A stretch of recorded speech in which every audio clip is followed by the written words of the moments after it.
గత ప్రభుత్వం రైతుల మేలుకు ఒక అడుగు ముందుకు వేసింది.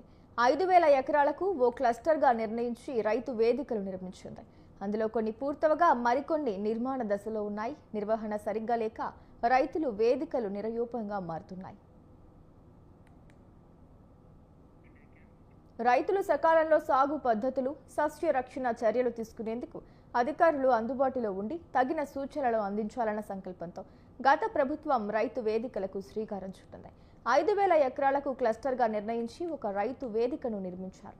తెలంగాణ రైతాంగాన్ని సంఘటితం చేసేందుకు 2020లో వీటికి శ్రీకారం చుట్టింది. ఉపాధి హామీ నిధులతో పాటు వ్యవసాయ శాఖ నిధులు కలిపి 22 లక్షలతో రైతు వేదిక నిర్మాణ బాధ్యతలను పంచాయతీరాజ్ శాఖ అధికారులకు అప్పగించింది.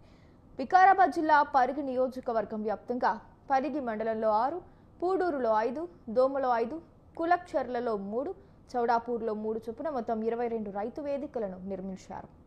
ప్రతి రైతు వేదికలో ఏఈఓ, రైతు సమన్వయ సమితి కోఆర్డినేటర్లకు 1 చొప్పున ఛాంబర్, 200 మంది రైతులు కూర్చునేందుకు వీలుగా సమావేశ మందిరం, రిసెప్షన్, 2 మరుగుదొడ్లు నిర్మించారు.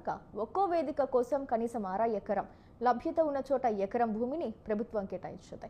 సమావేశాలు నిర్వహించేందుకు విశాలమైన హాలు, రైతులు ధాన్యాన్ని నిల్వ చేసేందుకు, వ్యవసాయ పనిముట్లను భద్రపరిచేందుకు వీలుగా రైతు వేదికల్లో ఏర్పాటు చేశారు.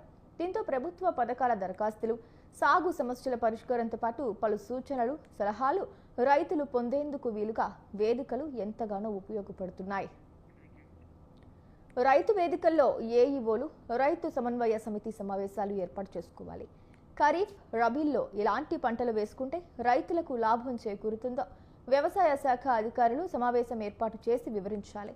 పంటల సాగులో తీసుకోవాల్సిన జాగ్రత్తలు, ఎరువులు, రసాయనాల వాడకం గురించి వివరించాలి.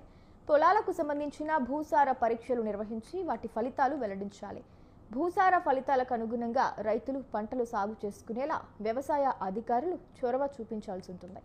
దీంతో వేదికల ద్వారా మేలు జరుగుతుందని రైతులు భావించారు.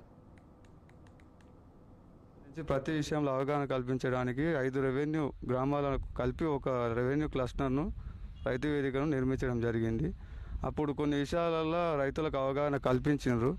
అప్పుడు రైతులు కూడా వాటిని పాటించారు, కంటిన్యూ అయ్యారు. కానీ ఇప్పుడు రైతు వేదికలలో రైతులకు సంబంధించిన పంటల విషయంలో కానీ, విత్తనాల శుద్ధి విషయంలో కానీ, తర్వాత సబ్సిడీల విషయంలో కానీ, భూసార పరీక్షల విషయంలో కానీ అగ్రికల్చర్ అధికారులు దాన్ని రైతు వేదికలను ఉపయోగించుకొని రైతులకు అవగాహన నిర్వహించడం లేదు. కాబట్టి రైతులకు అభివృద్ధి ముఖ్యంగా అప్పుడు గత ప్రభుత్వం రైతు వేదికలు నిర్మిస్తే ఇప్పుడు వీటిని వ్యవసాయ అధికారులు కానీ ప్రభుత్వం కానీ దాన్ని ముందుకు తీసుకెళ్లడం లేదు. కాబట్టి ప్రతి రైతు వేదికను రైతుల యొక్క అభివృద్ధి విషయంలో వాడుకొని రైతులకు ప్రతి విషయంలో అవగాహన కల్పించాలని కోరుకుంటున్నాను. మొదట్లో ఒక్కో రైతు వేదిక నిర్వహణకై 3,000 ఇచ్చారు.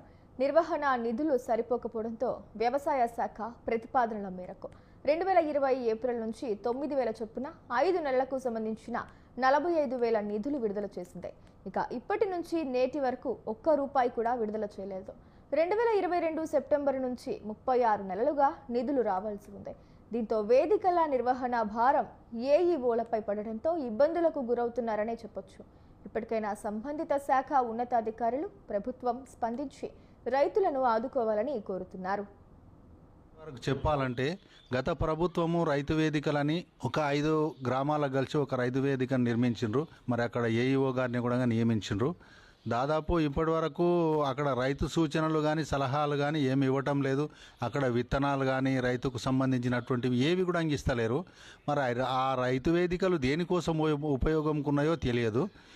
మరి ఆ రైతు వేదికల ఉపయోగం గురించి రైతులకు సలహాలు, సూచనలను ఇవ్వాలని కూడా గత ప్రభుత్వం ఇచ్చిందా ఇవ్వలేదా మాకు తెలియదు. ఇప్పుడైతే ఈ ప్రభుత్వం అన్నా మరి ఇవ్వాలని కోరుకుంటున్నాము. కాకపోతే ఇప్పటి వరకు కూడా మరి వ్యవసాయ శాఖ వాళ్ళు దాదాపు 20-25 సంవత్సరాల కంటే పూర్వం కూడా మట్టి నమూనాలను తీసుకుపోతుంది కానీ పరీక్షా కేంద్రాలకు తీసుకుపోయి మాకు ఏ రిపోర్ట్లు ఇవ్వకపోయేది.